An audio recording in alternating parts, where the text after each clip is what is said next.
When did it all go wrong? Why did Arabs and Jews start hating each other? Is it because of Judaism? Is it because of Islam? Is it about oil? Money? Unlikely, as for over 1,300 years, since the very beginning of Islam, Jews and Muslims lived together in an unprecedented religious and cultural harmony in Palestine, North Africa, and Spain.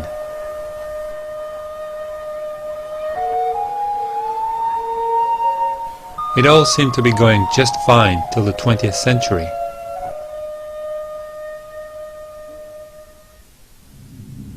But then something happened.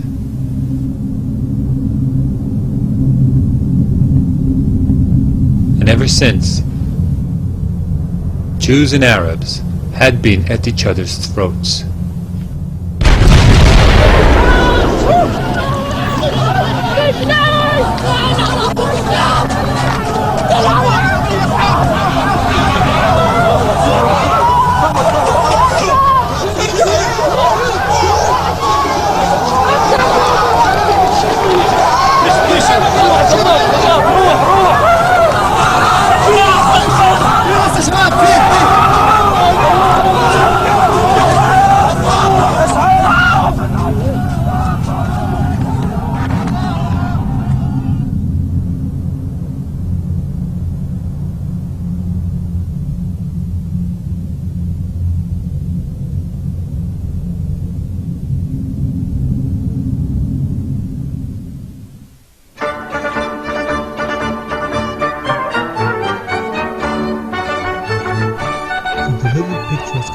Basel and Switzerland have possibly something to do with how it all went wrong. Basel was the setting for the first Zionist convention in 1897. Zionism was a national Jewish revival movement that sought to unite all Jews in a national homeland. They just weren't sure where that homeland was. Up until 1897, there were all kinds of crazy ideas thrown into the air, like Uganda, Alaska, Madagascar, and other less exotic destinations. In Basel, however, the Zionist movement decided on an ideal and historically relevant location: Palestine. But what if the people who were already living in Palestine didn't want to have a national Jewish home set up in their country? The Zionists had some clear ideas about that problem from the very beginning. Theodor Herzl, considered to be the founder of Zionism, wrote in 1895, "We shall try to spirit away the penniless population across the border."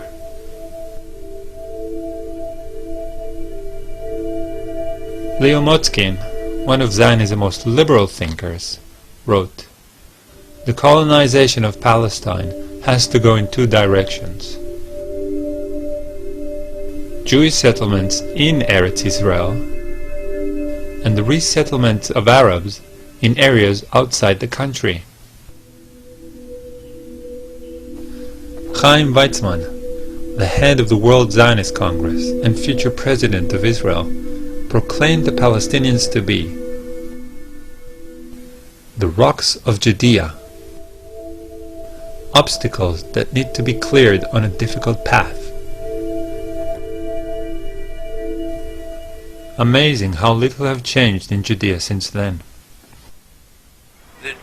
The Jewish people came into this country, said this is our country, and they didn't say it's our country, but we recognize that there's another people living here. Let's see what we can work out.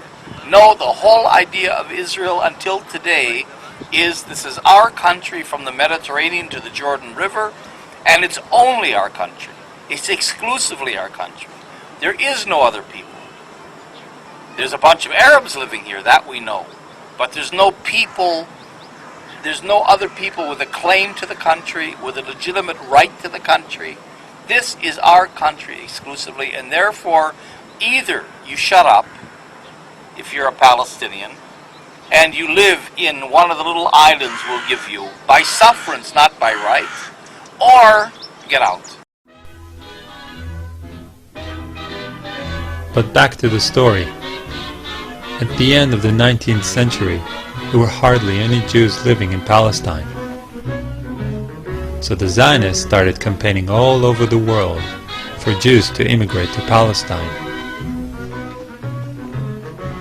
In Zionist vocabulary, this is called Aliyah, which means to ascend to a higher place. I'm not kidding. Most Jews thought the idea sounded like a pitch for a horror movie and decided to immigrate to the US instead. But some Jews bought the whole ascending thing and actually came to Palestine.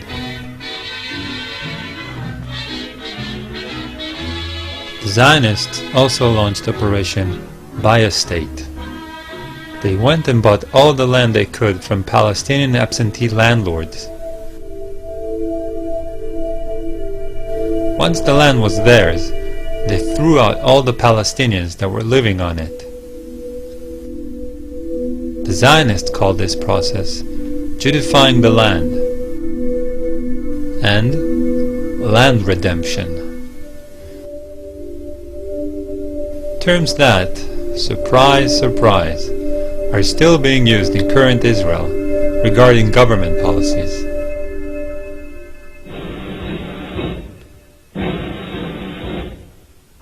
Then, in 1917, things changed. The British conquered Palestine from the Turks.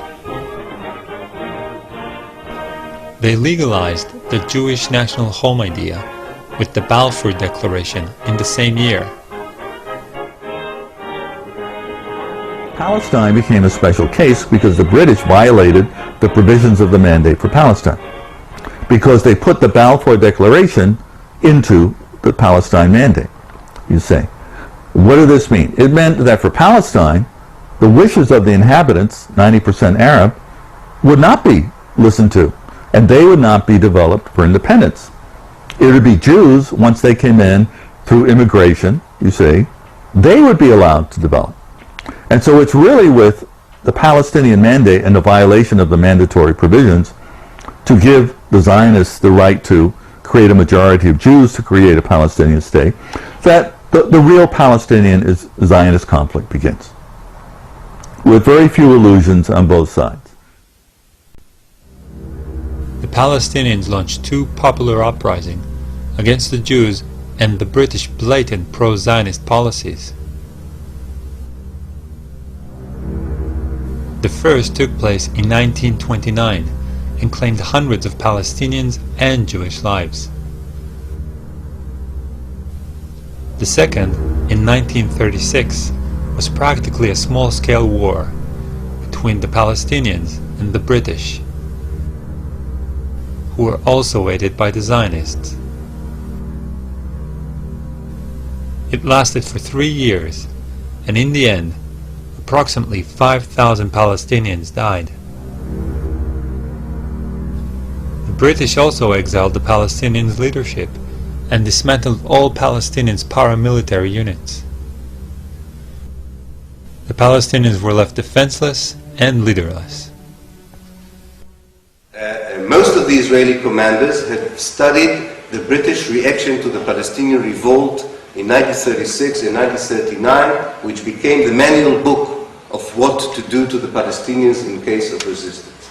In fact, most of the atrocities you read about, and I'm sure most of you in this place know about it, most of the atrocities that you enlist as severe violations of human rights and civil rights in Palestine today. Most of these violations were invented not by a Jewish Zionist mind, but by British mandatory authorities in the war against the Palestinians between 1936 to 1939. Examples: the idea that you demolish houses of people is a British invention. The idea that in order to make a search memorable to people, you destroy a house and then you move to the other house, and then to the other house, and then to the other house, was an invention by British officers on the ground.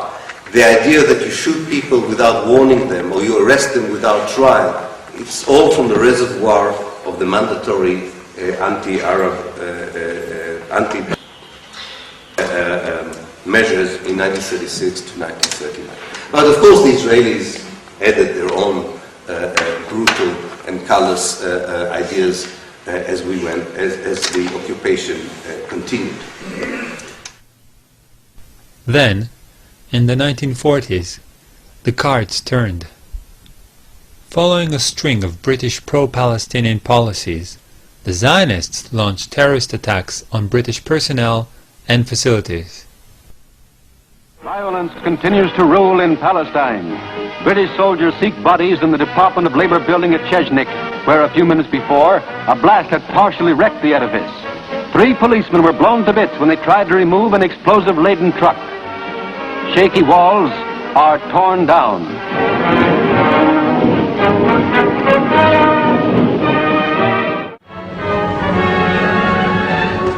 After a bomb explosion caused by terrorists on the British headquarters at Jerusalem, one entire corner of the King David Hotel, a building of 7 stories, was razed to the ground.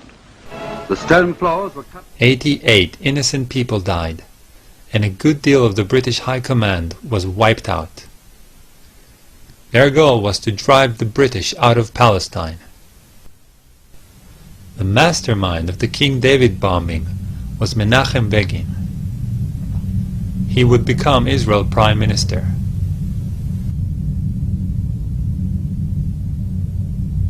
His accomplice, Yitzhak Shamir, would also later become Prime Minister. The pattern of terrorists, or, in other words, brutal military leaders transforming into top politicians, is very common in Israeli politics.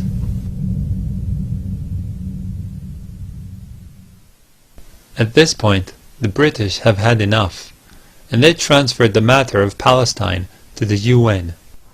The United Nations sent a committee to evaluate this in the summer of '47, and they recommended partition. And the Zionists eagerly accepted this, and the Palestinian Arabs didn't, because they were still 2/3 of the population, and they felt this was unjust. But nonetheless, this partition, which was approved in the UN after Thanksgiving in 1947, officially recognized 2 states. In 1947, the Jews owned 5.8% of the land. In the UN partition plan, the Jews ended up with 56% of the land, almost 10 times of what they actually owned. The Palestinians had half of their land stolen right under their noses. Their population was split into 2, half of it living in the Zionist state as a minority. Even in the borders of the Jewish state, the Jews owned only 11% of the land. The United States? Yes. Yugoslavia? Abstain. The resolution of the Dutch Committee for Palestine was adopted by 33 votes, 13 against, 10 abstentions. Why would the UN be so blatantly pro-Zionist? To not underestimate the power of guilt. Anyone heard of the Holocaust? The UN sought to compensate the Jews over the deaths of 6 million Jews in World War II.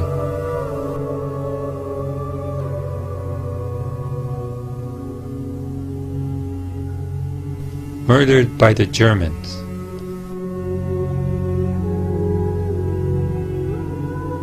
And they decided that the Palestinians should pay for it.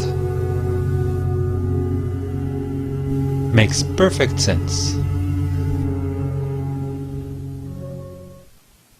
However, this amount of land, more than half of Palestine, was still not enough for the Zionists. David Ben-Gurion, the leader of the Zionist movement in Palestine, wrote in 1937, "The Arabs will have to go. But one needs an opportune moment for making it happen, such as a war." The Palestinians had no desire to fight the Zionists or start a war. They were used to living under different sovereigns for hundreds of years: Egyptians, Turks, British, and now the Zionists. In 1948, Ben-Gurion tells the Jewish agency executives, "I believe that the majority of the Palestinian masses accept the partition as fait accompli, and do not believe it is possible to overcome or reject it. The decisive majority of them do not want to fight us."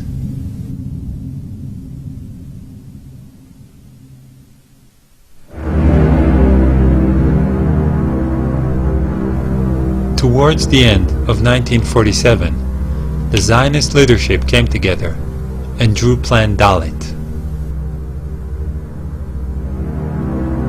Plan Dalet was about securing the borders of Israel by cleansing, expelling, and destroying Palestinian towns, villages, and urban neighborhoods. The plan was implemented by the Zionist armed forces. And finally, in March, they began a push to ensure their control of areas that would become Israel under the partition. And as that happened, you began to get many more Palestinian Arabs fleeing, particularly after a massacre at a place called Deir Yassin, although people now think it was probably somewhat over 100, but not 200. But Begin and the Irgun and the Stern Gang, Yitzhak Shamir was part of that. There was a combined attack in this Palestinian village that massacred many people. And the Palestinians did carry out a retaliatory raid, killing about 70 Jewish doctors on the road to Jerusalem shortly thereafter. But after that, you had mobile radio vans the Begin put into play, threatening more Deir Yassins if the Arabs didn't flee. In other words, you'll be massacred just like Deir Yassin. So it became part of the propaganda. Between the 30th of March and 15th of May, 1948, 200 villages were occupied and their inhabitants expelled. In some villages, such as Deir Yassin and Ain al-Zaytun, horrible massacres were perpetrated. The towns of Tiberias, Haifa, Tzfat, Beisan, Jaffa, and Accra fell into Zionist hands. As a result, more than 250,000 Palestinians were expelled. All of this took place before the 1948 war even started, before one regular Arab soldier set his foot on Palestinian soil. I became a refugee when I was in a boarding school about 40 kilometers away from my home place. And in April 1948, the headmaster came to us and said, "The Jews are attacking people around Tel Aviv, in Jaffa area. They will soon come to our area. I cannot protect you, so you better go home now, quite a bit early, maybe 6 weeks early, before the end of the scholastic year."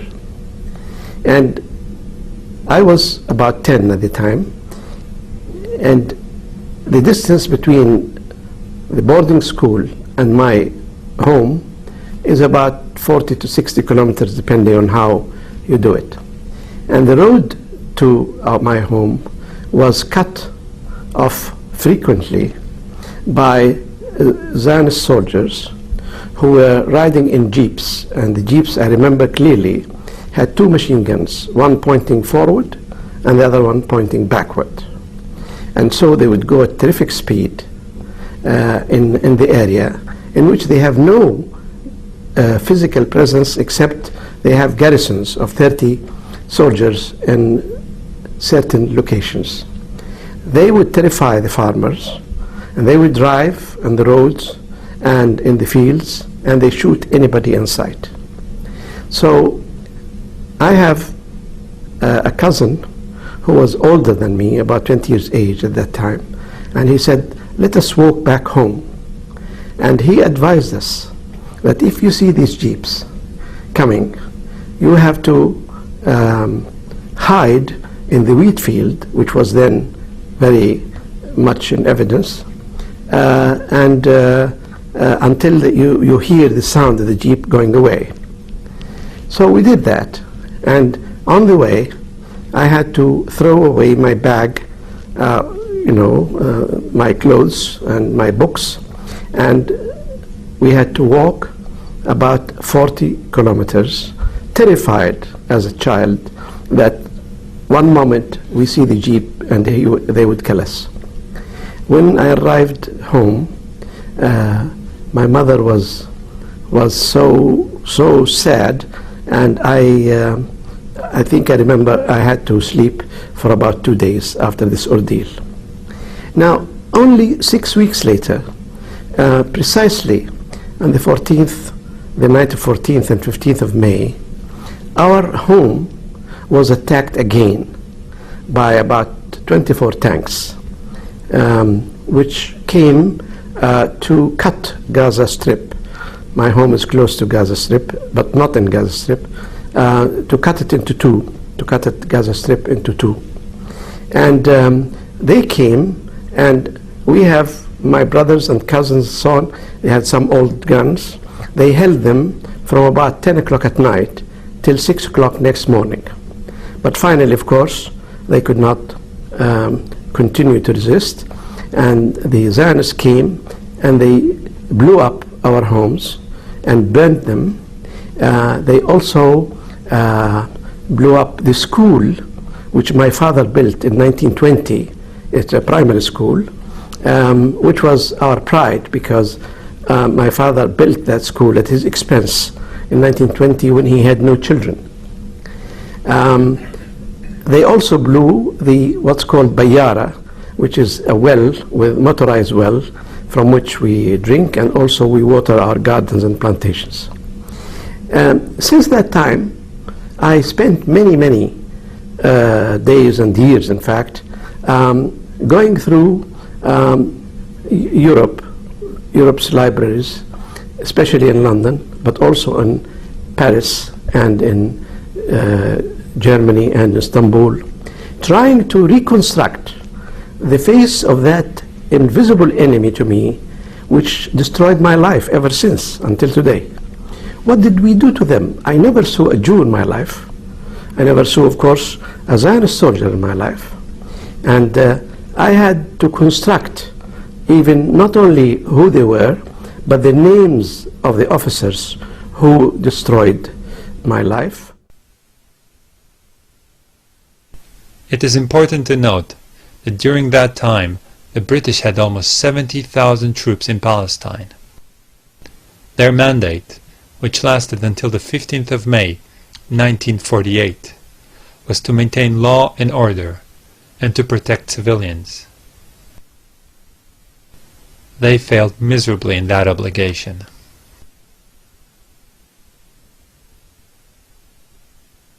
While the ethnic cleansing of Palestinians was going on, the Zionists were busy announcing to the world that a second Holocaust was imminent. The Jews were about to be overrun and thrown into the sea. At the same time, in February 1948, Ben-Gurion wrote to his foreign minister, "We will be able not only to defend, but also to take over Palestine as a whole.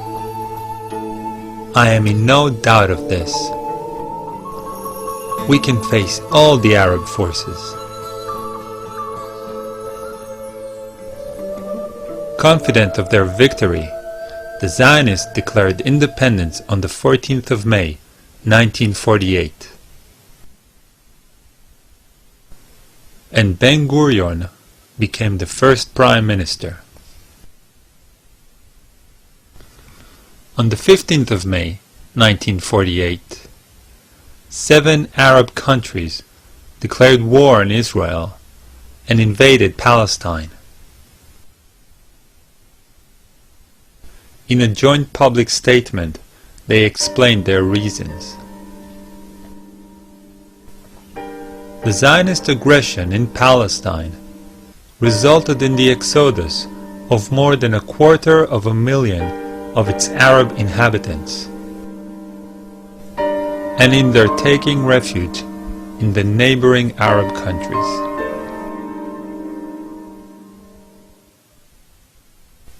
In the beginning of the 1948 war, the Arab forces amounted to approximately 22,000 fighters.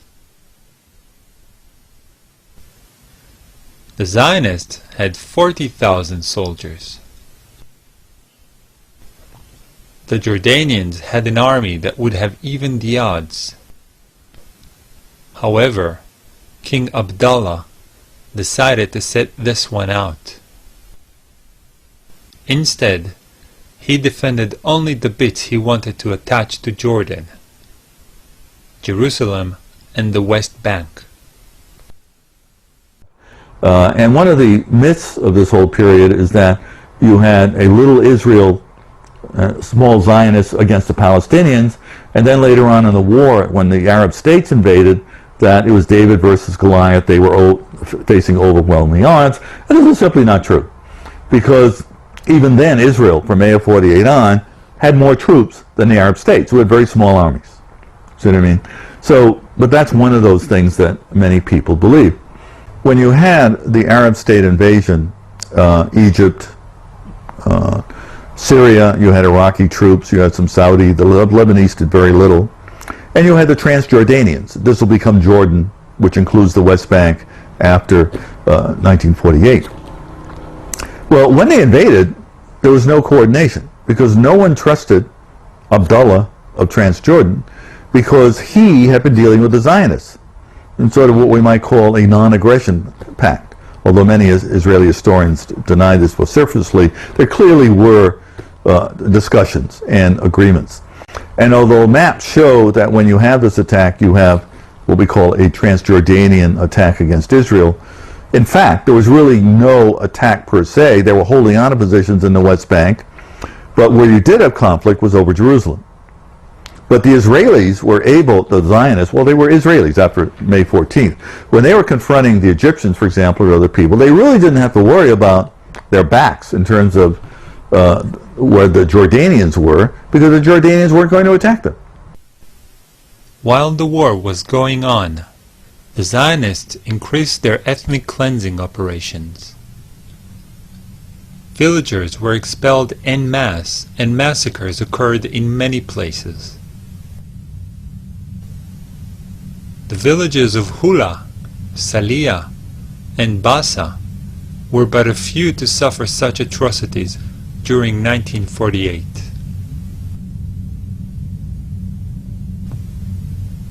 Once Zionist troops occupied a village that resisted them, they would round up all the men according to lists the intelligence officers would provide.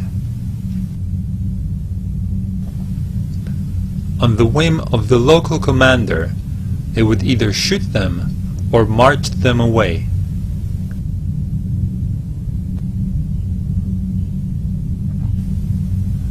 The biggest expulsion and massacre happened in the city of Lid Ramle. 50,000 people were expelled from the city in a single day. 426 men, women, and children were killed by the Zionist forces.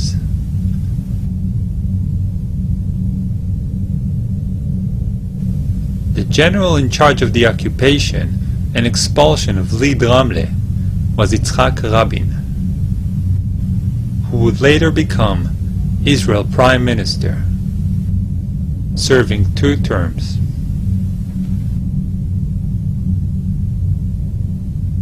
In 1948, the Chicago Sunday Times reported on the Israeli tactics. Practically everything in their way died. Riddled corpses lay by the side of the roads. The New York Herald Tribune wrote, "The corpses of Arab men, women, and even children strewn about in the wake of the ruthlessly brilliant charge."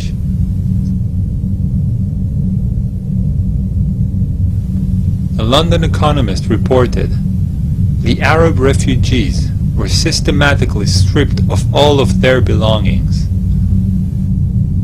Then, they were sent on their trek to the frontier."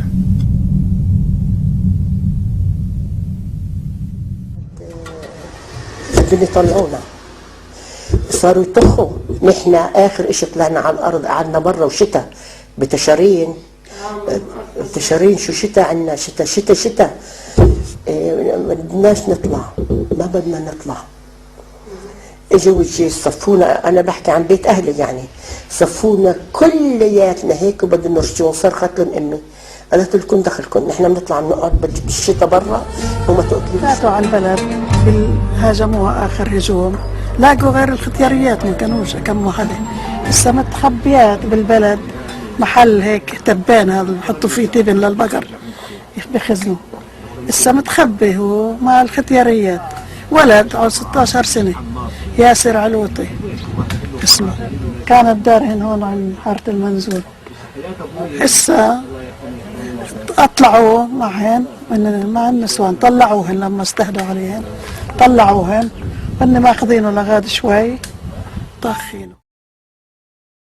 كيف كانت البلد لما رجعتي؟ متذكري كانت فاضي؟ شو وهري، شو فاضي؟ عم بقول لك اول ما رجعت فتنا الطريق من هون ماشيين، وميلت على هذا البيت اشوف شو صار فيه. بعد القتلة في الارض والكلاب عم تاكل فيه، كان طفل بين ايديهم ياكلوا فيه. فاتت وراي مرت خالي، قلت لها بدك اطلعي شو هتشوفي، بتقدريش يا كتير الغلبة، قالت لي الا تفوتي اطلعي. قعدت مدة احلم فيه هذا الولد كيف كانت شكلته. The Arab armies succeeded in occupying several remote Jewish settlements for a few days. They also successfully attacked army convoys.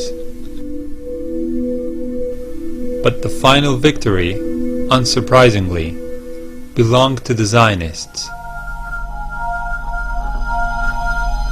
They conquered 80% of Palestine, destroyed 531 villages, 11 urban neighborhoods and towns. Approximately 750,000 Palestinians were ethnically cleansed and were forced to leave everything behind as they fled for their lives.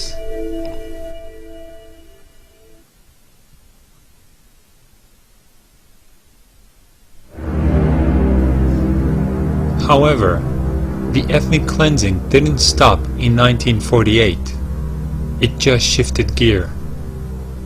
In 1967, in the Six-Day War, Israel conquered what was left of Palestine, the West Bank and the Gaza Strip.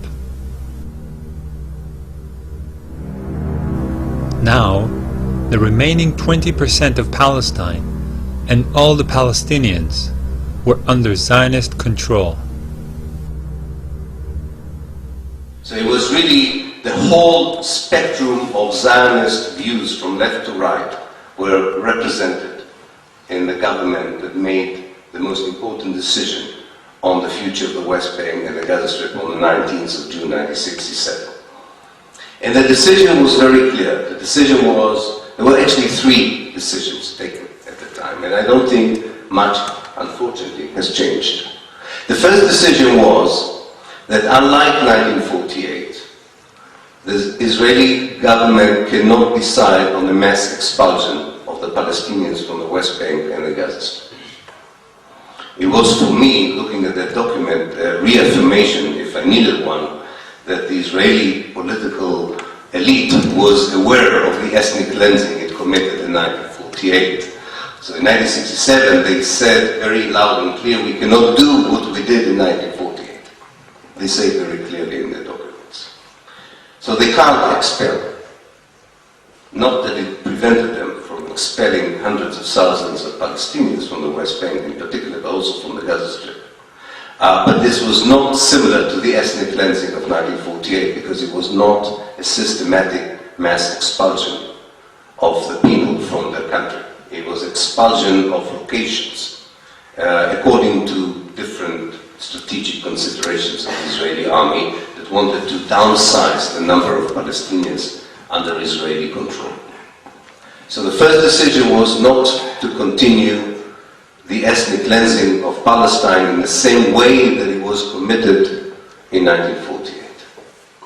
The second decision was that unlike the Sinai Peninsula and the Golan Heights, which the Israelis occupied in 1967 as well, unlike those two territories, which the Israeli government at the time recognized as belonging respectively to Egypt and Syria, the West Bank and the Gaza Strip were part of Israel forever.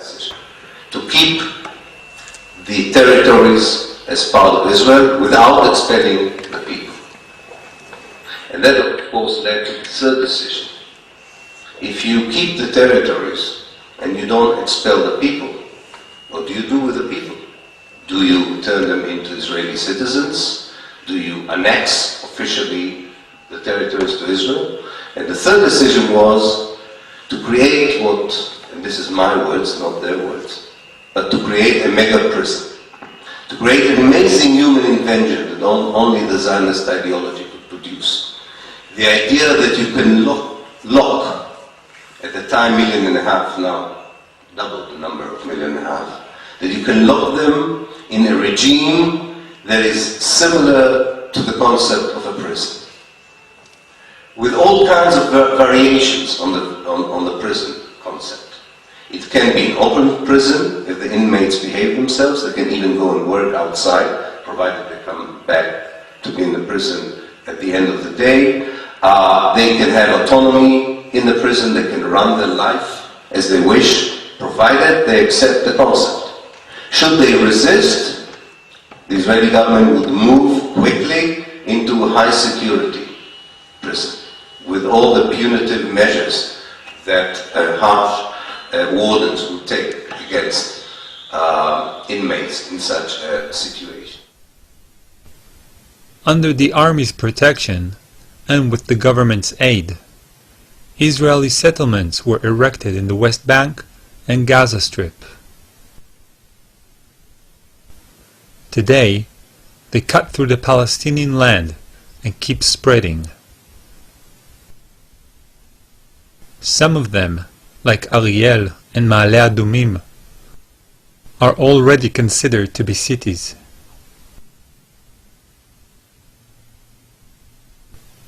The purpose of these Jewish enclaves is to isolate and stifle Palestinian settlements. This is achieved also through roads for Jews only, military checkpoints, and land seizure.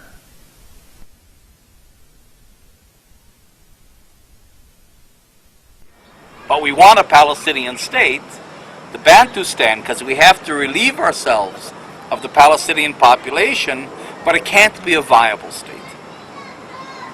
You see? And that's where the Bantustan idea comes in. So there are 4 elements on the ground that have created that Bantustan. And if you look at a map, we even have maps that show almost exactly the borders of this emerging Bantustan. One are areas A and B. the areas that were reserved for Palestinians during Oslo, the Oslo peace process.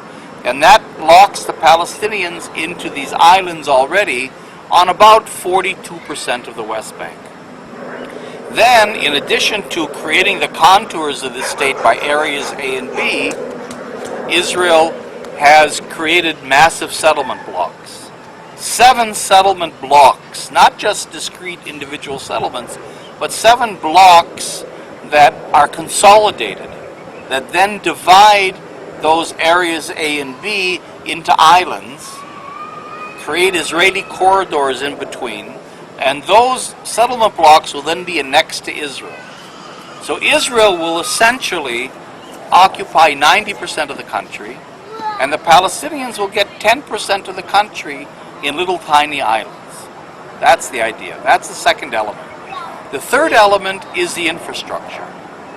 In other words, that Israel is building, with almost total American support, a $3 billion system of bypass roads and highways throughout the occupied territories that then link them physically into Israel proper. So that you create in the country, it's already been done pretty much, one urban fabric where the settlement blocks are an integral part of the metropolitan areas of Israel itself. One highway grid in which the bypass roads and highways of the West Bank and Gaza are integrated into those of Israel. One electrical system, one water system. So you create a situation on the ground where it's impossible to detach meaningful territory from Israel for a Palestinian state. That's the third element. And the fourth element is the wall that's being built. The wall that's being built that Israel calls a fence, because in some parts it's a massive fence, but when it comes to Palestinian populated areas, it becomes a wall. It's a wall twice as high as the Berlin Wall. A 24-foot high concrete wall that physically creates actual prison conditions for entire Palestinian cities, like Tulkarm, Qalqilia, cities of 70,000, 80,000 people, that alienates hundreds of thousands of Palestinians from their land, from their water. It has tremendous impact. But what this wall does, the separation wall, is that it then sets these contours, these borders that have been set by the settlement blocks in areas A and B in concrete, so that it's a $2 billion system linked to a $3 billion highway system linked to I don't know how many billions of dollars in the settlements, all designed to close the Palestinians into these little tiny islands.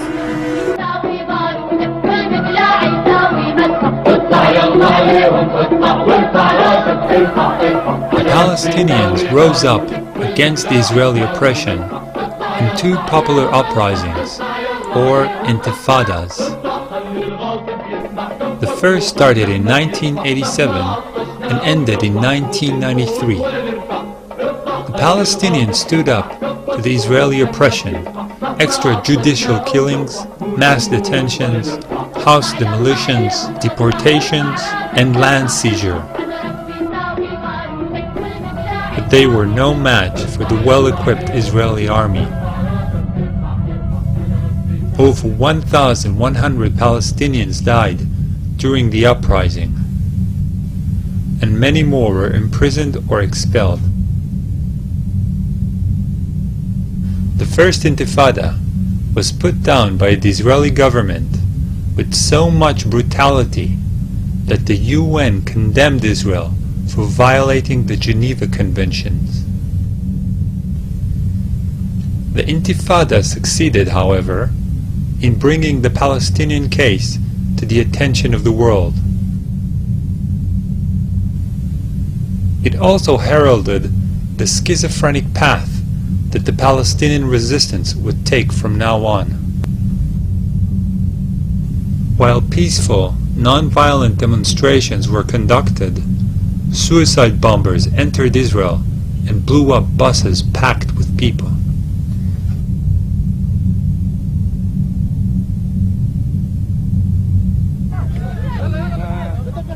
The Second Intifada began in 2000 and continues until today. So far, it has claimed the lives of over 5,300 Palestinians and over 1,000 Israelis. While it was raging, the only true democratic elections in the whole Arab world took place in the West Bank and Gaza.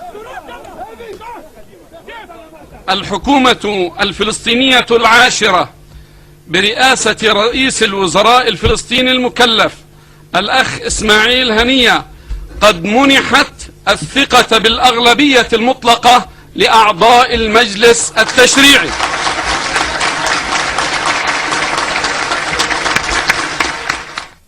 Frustrated with their corrupt, stagnant government, Palestinians voted for the radical fundamentalist Muslim party of Hamas. Hamas' electoral victory was used by Israel to instigate a worldwide economic embargo against the Palestinians. Also at that time, 10,000 Jewish settlers were evacuated from the Gaza Strip. After the evacuation, the strip was hermetically sealed and turned into the largest prison on the planet.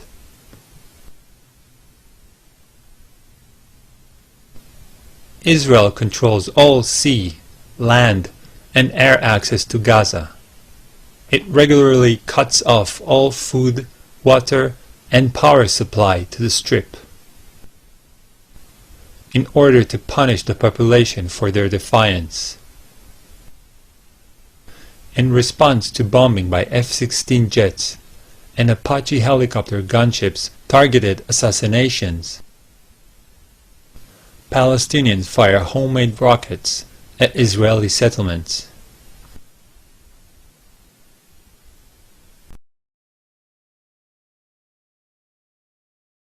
The political and military elite of Israel, since 1967 until 2008, has stuck to the same strategic decision about the occupied territories. That this area cannot be annexed to Israel as long as it has a large Palestinian population in it. This hasn't changed. This is still what Israel is all about when it comes to these two parts of Palestine, the West Bank and the Gaza Strip. Secondly, that the Palestinians can at best have an open prison concept that would even be called a state, that's okay, as long as they accept a total Israeli control of their life through a bureaucracy that runs every aspect of their being and existence, where the main coin or the main trading card is collaboration with the bureaucracy in return for opening a kiosk, a business, going to university, being appointed as a teacher, going abroad, moving from one village to the other. This is the main formula. But it was decided upon in 1967. Not contrary to what we hear today, that these are all Israeli measures that are countering Palestinian terrorist attacks or violence. It's quite amazing how the history documents show that all these supposedly retaliatory Israeli actions were Israeli decisions against which the Palestinians retaliated. Not the other way around, including the wall. The wall was already decided upon in 1967. It was not. The wall was not built as a reaction to the suicide bombs. The wall was a natural consequence of the mega prison. Once it was clear that the Palestinians, by and large, are not happy with the mega prison. Or they took them 20 years to show it. Doesn't matter. But it was very clear. So, in this respect, this is the second thing, is that the Israeli policy is about maintaining, perfecting the mega prison. And the inevitable happened. It really looks like a prison. It didn't look like a prison in 1967. It looks like a prison. The bureaucracy became real prison wardens. They were not to begin with. And finally, and with this I would end, The greatest, maybe, Israeli success, which I hope this meeting and others would prove that this is a failure, but it is not yet a failure. The greatest success is that 41 years onwards, these Israeli policies are not known. Definitely the fact that they were taken in 1967 and hasn't changed is not known. And that the Israeli, very simplistic to man, not very sophisticated, very transparent lies about what they are doing, that any intelligent person could easily decipher and expose for what they are still being repeated by the mainstream media in the West, including The Guardian, by all the mainstream television networks, including the BBC and ITV and Sky News and what have you, and is accepted by all the political elites of the West, including, of course, the British government. Today, Israel continues to steal Palestinian land in order to build more and more settlements. The security wall that Israel erected is instrumental in this, as it encloses a large portion of the West Bank's most fertile land.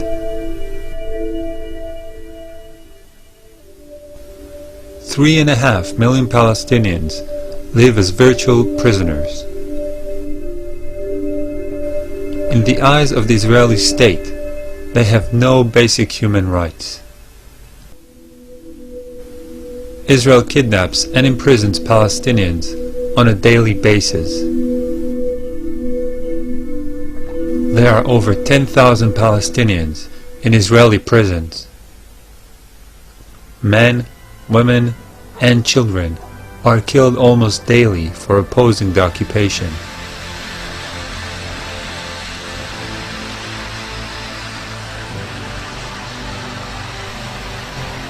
The Israeli state, with its Zionist ideology, won't stop until the last Palestinian living in Palestine is expelled, imprisoned, controlled, or killed.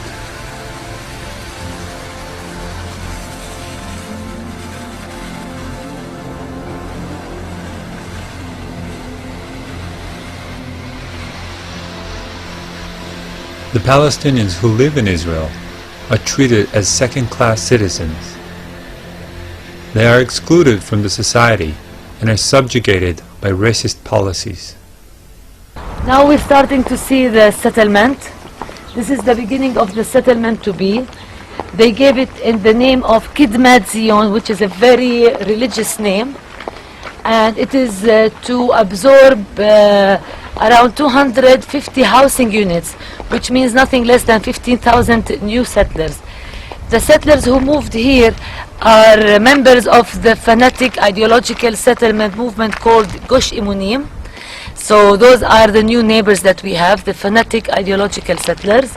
And you can see that they have not just the army to protect them and to enslave them, but also they have special guarding agents that are sitting on top of their house.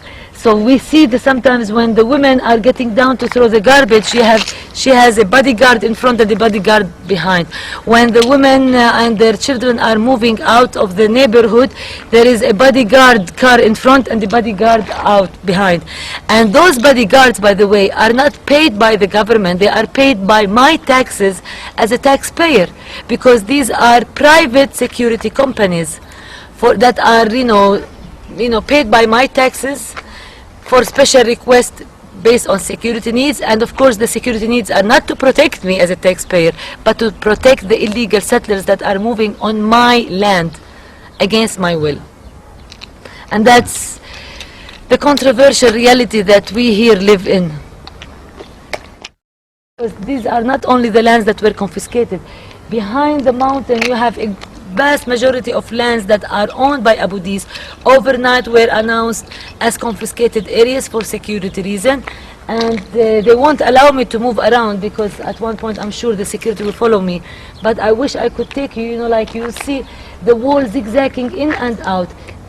Palestinians out, Israelis and empty land in order to grab all that empty lands for the expansion of a settlement to be.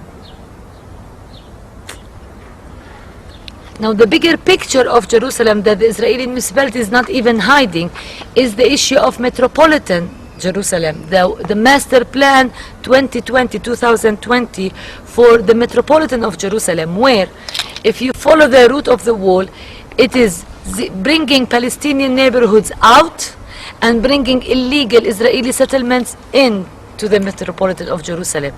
For example, Abu Dis, you see how Abu Dis is adjacent to Jerusalem. It's like within walking distance, 5 minutes walking distance, you're in Jerusalem. This is Jerusalem. Internationally, historically, this is Jerusalem. But Abu Dis, with its population, concentrated Palestinian population, is out of the master plan for Jerusalem, whereas Ma'ali Adumim settlement that is built on Abu Dis land, like 5 kilometers from here, is into the master plan of Jerusalem because of their Jewish majority or their Jewish existence. The same thing for Bethlehem area. Bethlehem, the city of Jesus, is out of Jerusalem, metropolitan, although it's 12 kilometers drive. It's like 12 minutes drive literally between center Jerusalem and center Bethlehem. But because it's concentrated Palestinian area, it is out of the metropolitan of Jerusalem. But Gush Etzion blocks, settlement blocks that are 20 kilometers away from Jerusalem are within the metropolitan of Jerusalem because of their Jewish population. So the metropolitan of Jerusalem is so clear, racist, apartheid, whatever you want to call it. Jews in, Palestinians out. So this is the bigger picture, and the internal picture is with the Israeli Jewish fanatics that we have to deal in. So you have fanatics on the ground, you have fanatics at decision-making level. You tell me what is the way out. Generally, the Palestinian opposition takes the form of peaceful, non-violent protests, like in the village of Bilin and Nialin. But from time to time, it also takes the form of suicide attacks, when desperate young men, feeling they have nothing to live for, explode themselves in Israeli cities.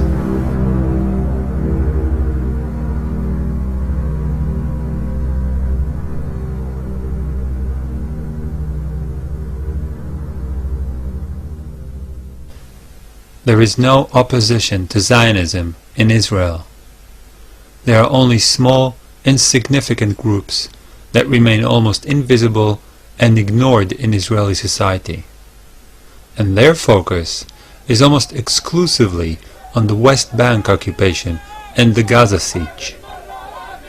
None of the existing peace organizations in Israel is concerned or even interested in the real causes of the conflict.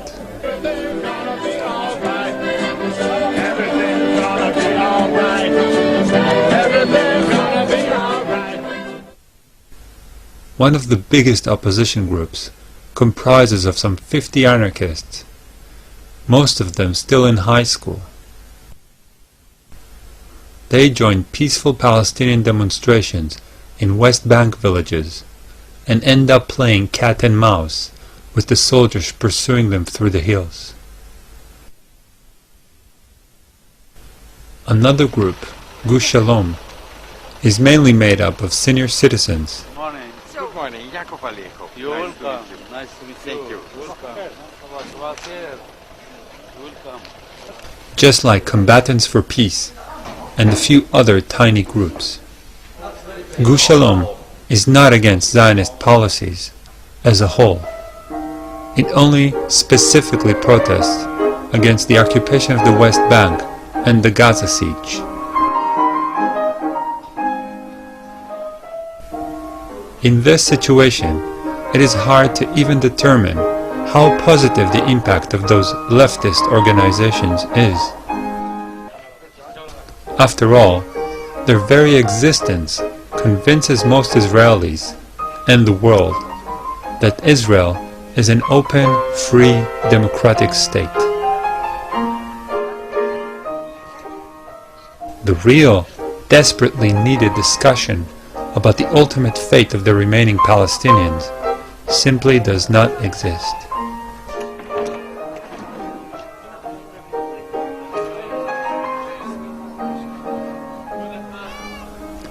All the parties in the Israeli parliament, from right to left, are Zionist.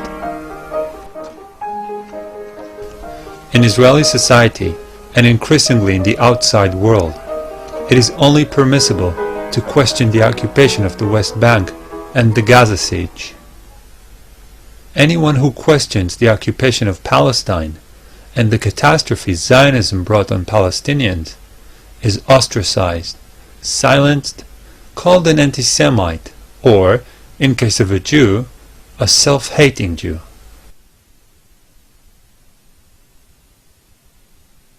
I don't think that we can implement a full right of return for however many Palestinians do want to return and still maintain the integrity of the State of Israel as a democratic Jewish state, as we in Israel would like to have it.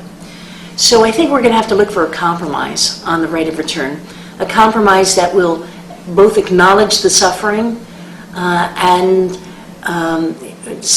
give some forms of reparation and help Palestinian refugees integrate into whatever countries they are in today and accept some back into Israel. But we'll also have implementation on a level that Israel can live with and still maintain itself as Israel and not as the state of the Palestinian refugees. I am not afraid. When I will be called to war, if the Palestinians try to attack my country, I will defend my country. Like I defend my country against the Egyptians, against the Syrians, against the Hezbollah, against everyone else. I don't think that should be our consideration when we go to think whether or not to pull back from the territories. Because as I have already explained, every minute of our being in the territories is harmful to Israel, is exposing Israel for more terrorist attacks, and the Israeli Defense Force is not built to fight terrorist attacks. It is built to fight countries.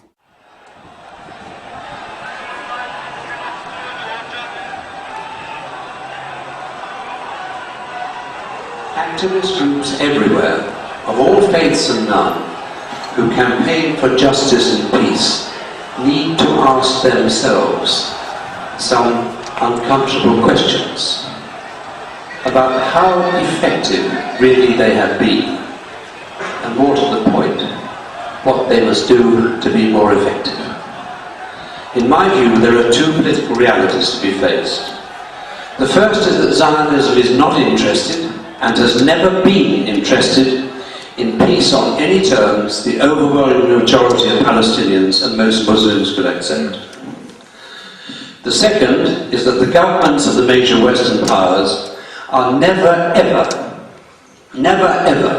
going to use the leverage they have to call and hold the Zionist state to account for its crimes unless they are pushed to do so by informed public opinion, by manifestations of democracy in action.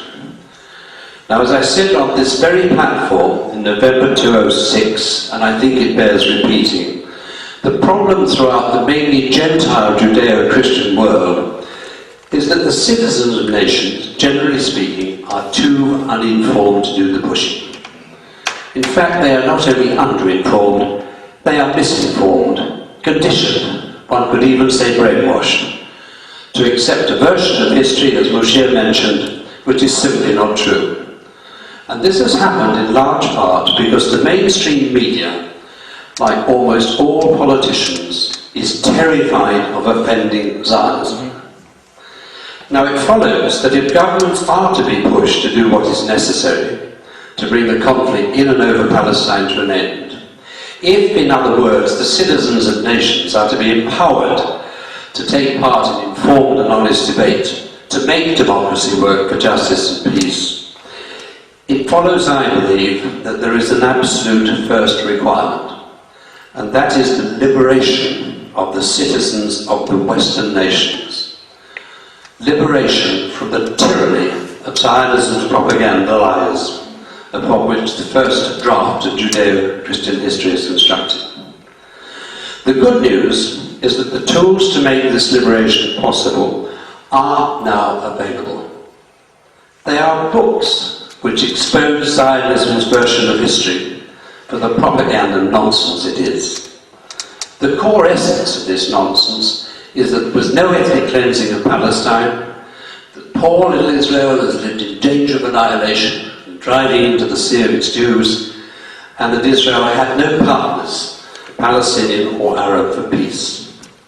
Israel's existence has never ever been in danger from any combination of Arab military force, and that Zionism's assertion to the contrary was the cover which allowed Israel to get away where it mattered most with presenting its aggression of self-defense, and itself was the victim when actually it was and is the oppressor. In terms of racism, there is no difference between apartheid South Africa and Zionist Israel. The Zionists, however, have the biggest weapon that was not available to South Africa apartheid. Bigger than F-16s, tanks, and nuclear missiles put together. It's called the Holocaust. The Holocaust allows Zionists to manipulate world public opinion and to stifle any possible open discussion. It is simply their biggest asset. Today, to be an anti-Zionist is construed as being anti-Semitic, and to be anti-Semitic can send you to prison in Europe.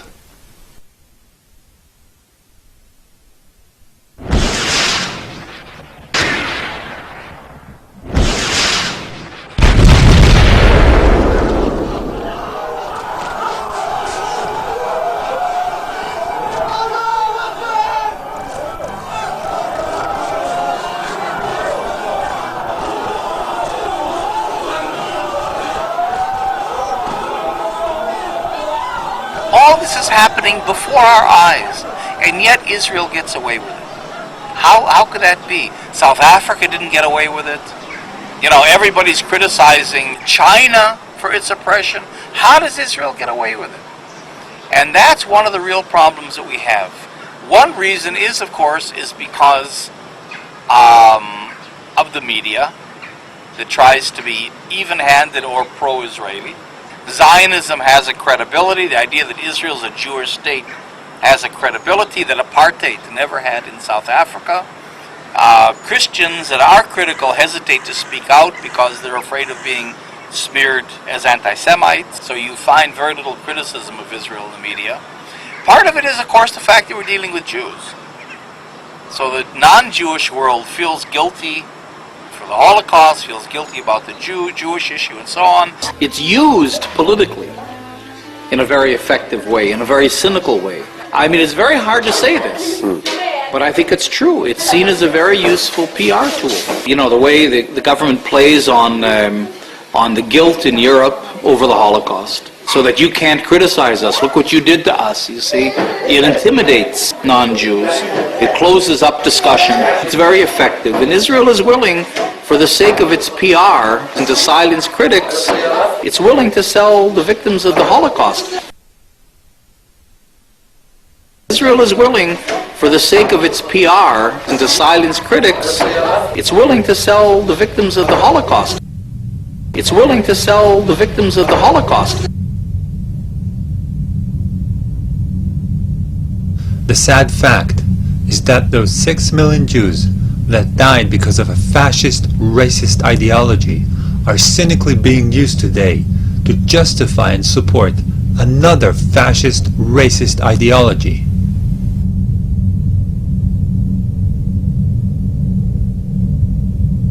As most of my family, on both sides, were amongst the victims of the Holocaust, I withdraw my permission from Israeli government and Zionists worldwide to use their death in such a hideous way.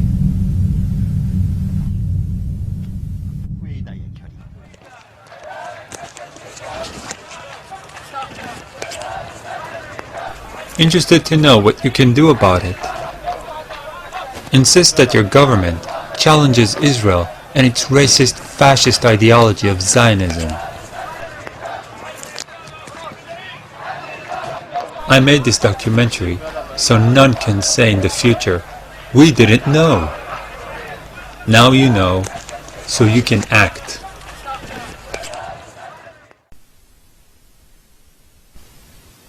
I also made this documentary because I have a huge debt to the Palestinians. One part of the debt is simply growing up in Israel.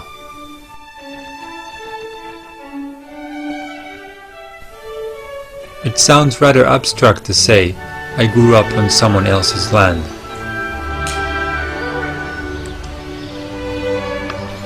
It is more to the point to say that I grew up in a block of flats in a suburb built on once beautiful olive and orange groves.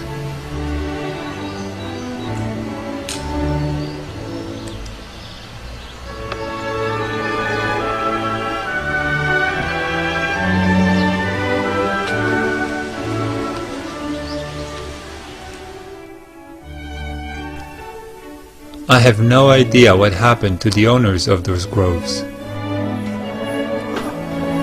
But if they are alive, they certainly live either in exile or in terrible conditions in a refugee camp.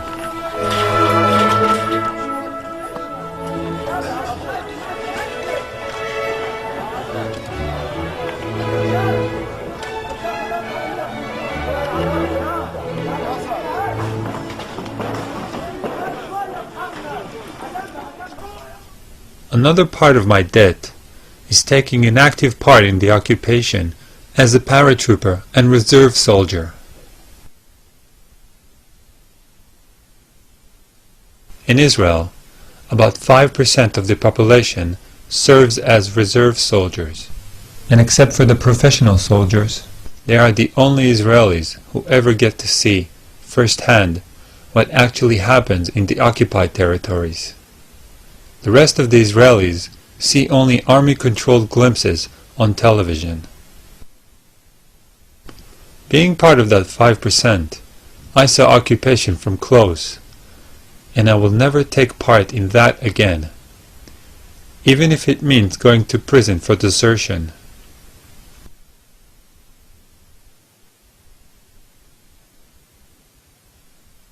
Zionism's main defense is not money, is not military might, but a wall of propaganda lies.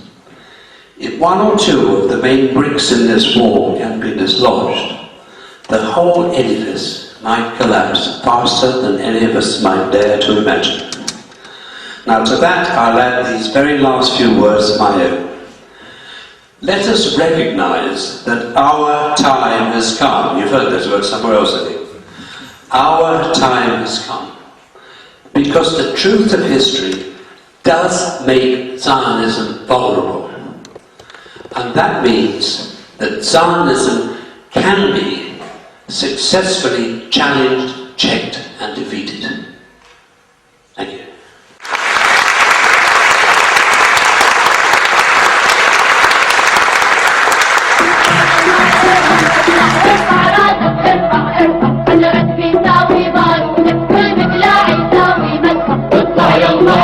اطلع وارفع راسك ارفع ارفع حجرك بيساوي بارودك والمقلاع يساوي مدفع اطلع يلا عليهم اطلع اطلع يلا عليهم اطلع اطلع خلي الغاصب يسمع كبر صوتك لما بيصبح مهما عطشنا او جوع موت نموت ولا نرفع اطلع خلي الغاصب يسمع كبر صوتك لما بيصبح مهما عطشنا او جوع موت نموت ولا نرفع اطلع يلا عليهم اطلع وارفع راسك ارفع ارفع حجرك بيساوي بارودك والمقلاع يساوي مدفع اطلع يلا عليهم اطلع وارفع راسك ارفع ارفع حجرك بيساوي بارودك والمقلاع يساوي